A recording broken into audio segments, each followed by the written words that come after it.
Our topic of discussion is Indo-China face-off at Galwan Valley in Ladakh.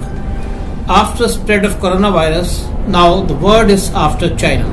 All the major countries of the world, including Australia, United States of America, Japan, South Korea, New Zealand, and European countries, including Germany, France, United Kingdom, and Italy, want to move their businesses out of China. Even Gulf countries and African countries are unhappy with China and want to maintain distance from China and the Chinese. Besides, they are accusing China of deliberately spreading coronavirus in the world, due to which lakhs of people all over the world have died. They have also moved a motion against China in the WHO and wants to send a team to China to find out the truth. These countries led by Australia want a full-fledged inquiry against China on spreading coronavirus in the world, and China knows it does not have an escape route. India is also wholeheartedly supporting Australia against China. Already about 8 crore people in China have lost their jobs. Exports from China have come to a standstill, and there is more to come, because most of the countries will restrict their businesses with China because they have lost faith in China.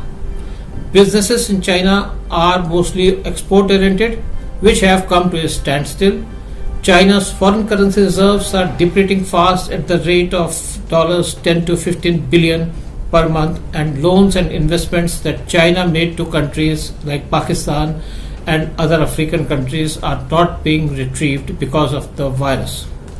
All the world will once again rebuild their economies alongside fighting with this coronavirus, but future of China seems very bleak.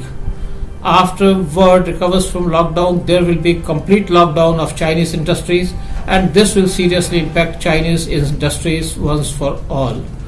China is also internally getting disturbed. PLA is divided within its own ranks. The situation inside Chinese Communist Party and PLA is getting worse. Chinese Communist Party fears the same kind of breakup as was witnessed in the USSR in the 80s. Xi Jinping is losing credibility and status in China and his supporters. The issue that can change further deterioration is a self-created external enemy to help internal unification. In order to divert attention of the world and to divert attention of Chinese people from the real threat that China is going to face, China started harassing its neighbors in the South China Sea.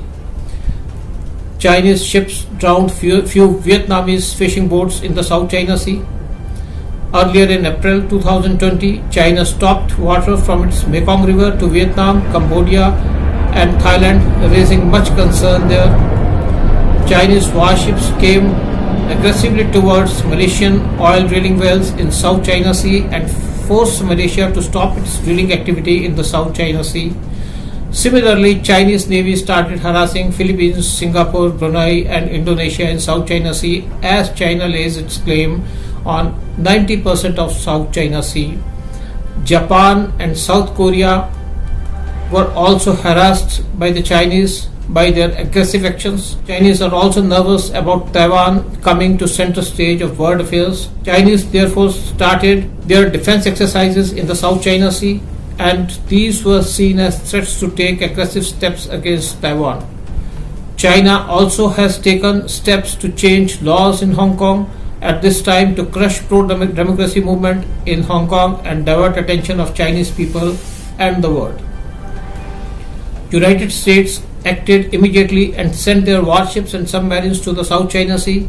Later, the United States also sent their aircraft carrier and B-1 bombers to the area to counter Chinese designs. On the other hand, China took aggressive steps against India on the border in the first week of May 2020, which India forcefully replied. On May 5, around 250 Indian and Chinese army personnel clashed with iron rods, sticks, and even resorted to stone pelting in the Pangao Sao Lake area in Ladakh, in which soldiers on both sides sustained injuries. On May 9, nearly 150 Indian and Chinese military personnel were engaged in a face-off near Nakula Pass in Sikkim. 11 Chinese and 4 Indian soldiers sustained injuries.